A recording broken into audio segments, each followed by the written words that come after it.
All right, everyone, get ready to really dive deep into this book that it promises to change how you think about, thinking itself. Like, we're really going to crack open this book by John C. Maxwell. It's called How Successful People Think. And I got to admit, like, sometimes I see a self-help book title and I'm like, ugh, here we go again, But this one, I got to say, from the intro, it really grabbed me. Yeah, it's not really about all the stuff that comes with success, right? Yeah. It's not about like the fancy cars or the corner offices. It's more about the how. How do these people who are at the top of their game, how do they approach problems? How do they make those decisions? How do they see the world so differently? That's what got me interested too. Exactly. And Maxwell, he just comes right out and says it. Like, successful people, even though, on the outside they might seem totally different, but underneath there's this surprising similarity in, like, how they think. He's got this quote in there from Thoreau. I think I've got it here somewhere. Yeah. Many an object is not seen, though it falls within the range of our visual ray, because it does not come within the range of our intellectual ray. And it just makes you think, like, how often are we missing opportunities? Because honestly, our thinking is just too narrow. Ugh, it's true. It happens all the time. But what I love about this book is Maxwell doesn't just point it out and leave us hanging. He gives us actual tools to expand that, like you said, that intellectual ray. Like, he talks about big picture thinking. It's not just like, hey, think bigger. He actually explains why it's so important for leadership, for spotting opportunities. It's about seeing those connections, those patterns that maybe other people are missing. And then, most importantly, it's about taking action. I think that's the real power of this whole big picture thinking thing, especially, for our listeners who are all about making things happen, right? Totally. It's not just about daydreaming about the future. It's about using that big picture perspective to make, like, smarter decisions right now, today. And, that kind of leads us right into this whole idea of focused thinking, which honestly, I used to think, like, focus, that's the opposite of creativity. Like, you've got to be kind of all over the place to be creative? I can totally see where you're coming from with that. But Maxwell, he makes a really, I don't know, compelling argument about how focus is actually the foundation for both. Oh, yeah. He tells that funny story about golfing. Have you read that one? Where he totally forgets to put the pin back in the hole, and it messes up his whole game. And it's such a simple example, right? But it shows how even these tiny little lapses in focus can have these huge ripple effects. And that's exactly why he spends all this time talking about strategies like that 80-20 rule. Yeah. It's all about finding those 20% of activities that are driving 80% of your results, and then really, really honing in on those. Which is so important, right? Because none of us have unlimited time and energy. It's not even about just working harder. It's about being strategic. Like, where are you putting your energy? Exactly. It's about working smarter, not just harder. And that applies whether we're talking about your personal life or your career, identifying those high-impact activities, the ones that will really move the needle. Okay, so we've got big picture thinking. We've got focused thinking. Now, for the one that might sound, well, let's just say it, a little less exciting at first. Realistic thinking. And I know, where's the fun in that, right? But stick with me here, because Maxwell, he doesn't present it like a downer. He really makes it like the bedrock, like the foundation for everything else. Yeah, he talks about it like you're building a house, right? Yeah. And realistic thinking, that's the foundation. And if that foundation's shaky, well, the whole thing's going to crumble. He has this whole concept of the reality check, which, it's not about being all doom and gloom. Oh, for sure. It's not about being pessimistic or anything. Right. It's about preparing for those bumps in the road so you can actually achieve what you set out to do.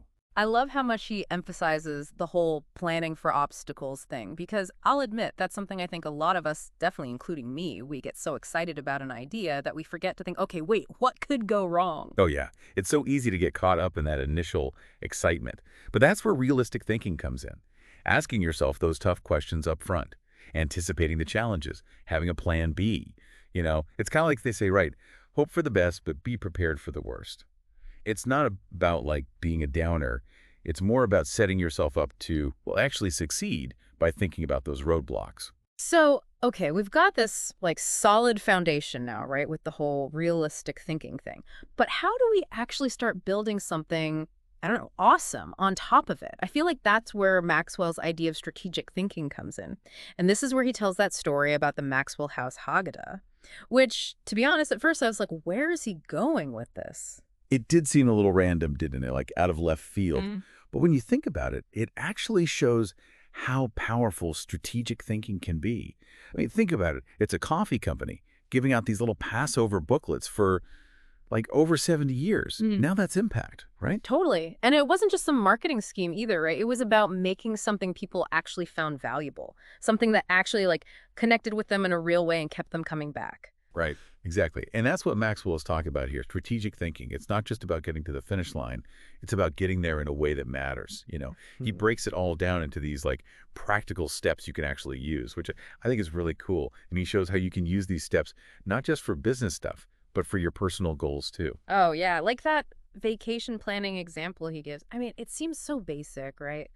But when you really break it down strategically, like, what do you actually want to get out of this vacation? What resources do you have? What are those potential obstacles you might hit? If you actually think about those things, you're going to end up having a way better trip. It's crazy. Right, because then you've thought about the why of the vacation, not just the what. Like, what experience are you hoping to create here? What actually matters to you the most about this trip? That's strategic thinking in action right there. Okay, so brace yourself because now we're about to enter like the land of possibility thinking. And I can already hear the groans. Everyone's heard a million times, think positive and all that, right? So it can feel a little bit surface level for sure. Like, okay, so I think positive, now what? But Maxwell, he doesn't stop there. He actually goes like way deeper. He even brings up George Lucas, of all people. George Lucas, the guy who made Star Wars. And even he says he's a cynic at heart. Seriously. If George Lucas can get on board with this whole possibility thinking thing, then maybe there's something to it. But what I do appreciate is that Maxwell doesn't just say, think happy thoughts and call it a day. He's all about actually combating those negative thoughts you have about yourself, the importance of taking action, not just, sitting around wishing for things to be different. He's really big on that. It's not about pretending that everything's perfect. Yeah. It's about training your brain to spot those possibilities when everyone else just sees like a dead end. It's about challenging those limiting beliefs we all have that hold us back from actually going after what we want. And then the big one, actually doing something about it. Because a possibility without action is just that. It's just a possibility. Totally. It's about taking that first step, even if it's a small one, even if it's scary. Because taking action, that's what turns possibility into reality. And, I think this one often gets overlooked. Reflective thinking, it's not about dwelling on the past or anything, but it's about actively, using your experiences to make better choices in the future. Yeah. Maxwell, he describes it like a crock pot. You got to let those ideas just simmer until they're ready. He actually says he'd ask his kids after every vacation, what did you guys enjoy the most? And what did you learn? Just like that. It's so easy to just rush on to the next thing, but to actually take a minute and process what just happened, what worked, what totally flopped, I think that's how you actually grow. It's all about turning those experiences, good and bad, into these little nuggets of wisdom. I love that he actually talks about making time for reflection, like no distractions, just you and your thoughts figuring things out. He even talks about how he carves out that time for himself, like a quick dip in the spa, or even just finding like a quiet spot in his office. Right. It's about being intentional with it, Yeah. putting it in the schedule, no distractions, just going back over those experiences and pulling out the good stuff. All right, get ready for this next one because it's kind of a tough one to swallow, to be honest. Questioning popular thinking. And listen, we all like to think we're like these independent thinkers, right? But Maxwell, he really wants us to take a hard look at those popular ideas, the ones everyone seems to agree on, and see if maybe, just maybe, they're holding us back. He even goes so far as to say, and I'm quoting him here, if you want to be a good thinker, then start preparing yourself for the very real possibility of becoming unpopular. That's intense. And it'd be easy to just brush it off, Yeah. But then he breaks it down and makes you realize a lot of the time, popular thinking, it's not even really thinking, it's just going along with the crowd. And when you do that, you miss out on opportunities. You're just stuck doing things the way they've always been done, even when it's not working anymore. He brings up the stock market, for example. He's like, by the time a popular investing strategy hits the mainstream, it's probably already past its prime. It's like that saying, if everybody's doing it, it's probably wrong, right? I mean, obviously, it's not always that black and white, but it makes you think twice, Maybe you need to question those assumptions a little bit, see if there's a different way of looking at things. And that's what Maxwell wants us to do.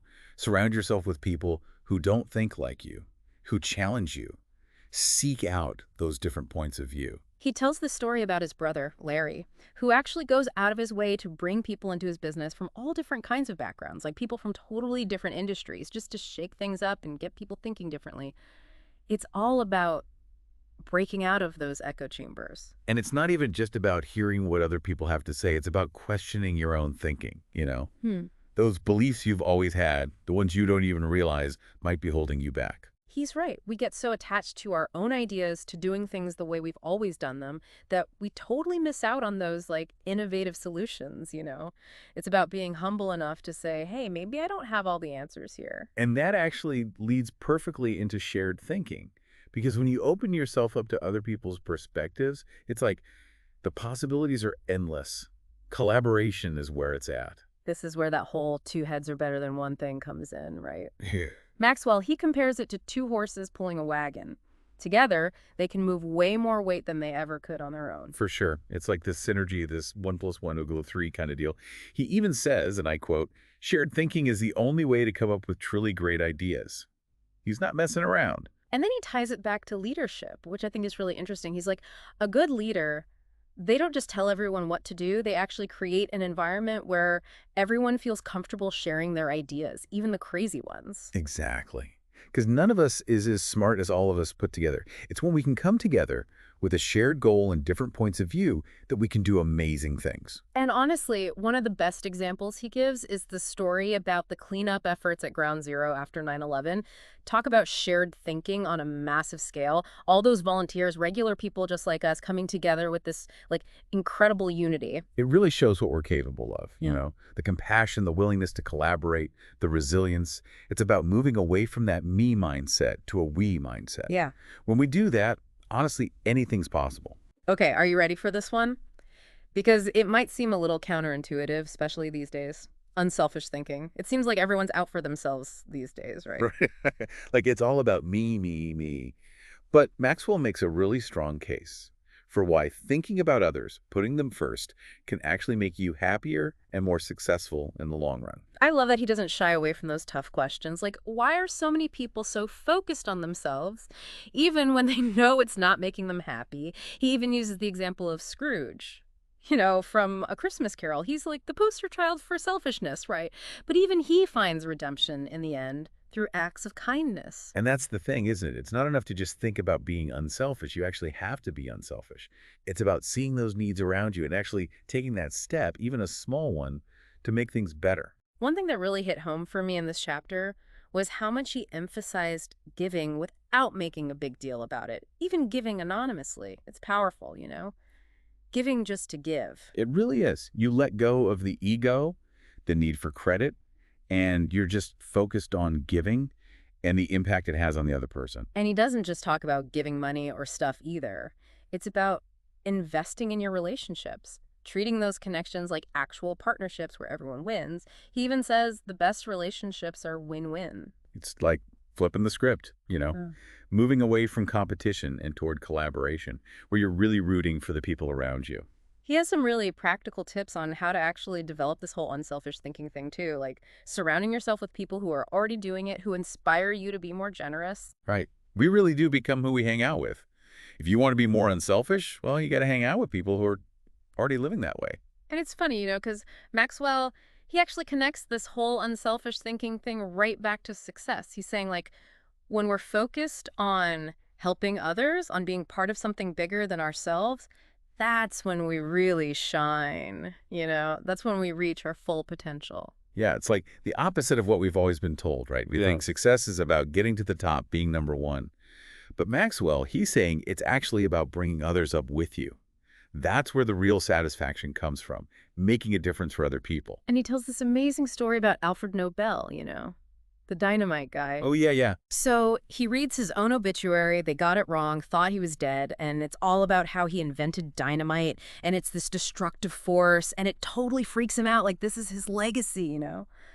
So he decides to use his money to promote peace and recognize people who are doing good in the world. I mean, talk about a wake-up call, right? It makes you think. It's never too late to change your priorities, to use what you have to make a difference. It's inspiring, really. Totally. Okay, get ready for the last thinking style Maxwell talks about. and it's called bottom line thinking. But before you think it's all about like spreadsheets and profits and all that, just hear me out. It's actually way deeper than that. It's more about like being crystal clear on what you want, what your goals are, what you're not willing to compromise on. Those are your bottom lines, right? Yeah. And they should guide everything you do. He uses this analogy of a company that's so busy trying to make money right now, like just chasing those quarterly earnings that they forget about the bigger picture, the long-term strategy. They end up hurting themselves in the long run. Exactly. It's like, are you playing checkers or are you playing chess? Yeah. You got to think long term, not just go for the quick win, especially if it takes you further away from what you really want. That really hit home for me because it's so easy to get lost in the day-to-day, you know, checking things off the to-do list, but forgetting what it's all for in the first place. And I think what Maxwell's saying is you got to keep asking yourself, is this getting me closer to where I want to be? Is this actually important? Totally. Are your actions matching up with your values, with your goals? It takes being honest with yourself, which isn't always easy. For sure. And he doesn't just leave us hanging there like, okay, good luck figuring that out on your own. He actually gives some really good advice on how to do it. Like communicating your goals clearly, making sure everyone on your team knows what you're working towards. And then, this is important, celebrating the wins. Oh, yeah, it's huge. Yeah. Got to celebrate those wins no matter how small. It reminds you you're on the right track, keeps you motivated. I don't know about you, but this whole deep dive has been like mind-blowing. It's like a masterclass in thinking effectively. Right. It's not every day you find a book that actually gives you the tools to, like, rewire your brain. But this one, it gives you those tools to think differently, to actually achieve your goals. And he ends with this really powerful statement. He says, everything begins with a thought. I mean, it's so simple, but it's so true. It really is. Your thoughts, they become your actions become your habits, and then bam, your habits become your life. So you want to change your life, you got to start with your thoughts. And that's a wrap on John C. Maxwell's How Successful People Think. We hope you found this deep dive as insightful as we did. And remember, you have the power to unlock your own potential, you know? It's all in your mind. So choose those thoughts carefully and then go make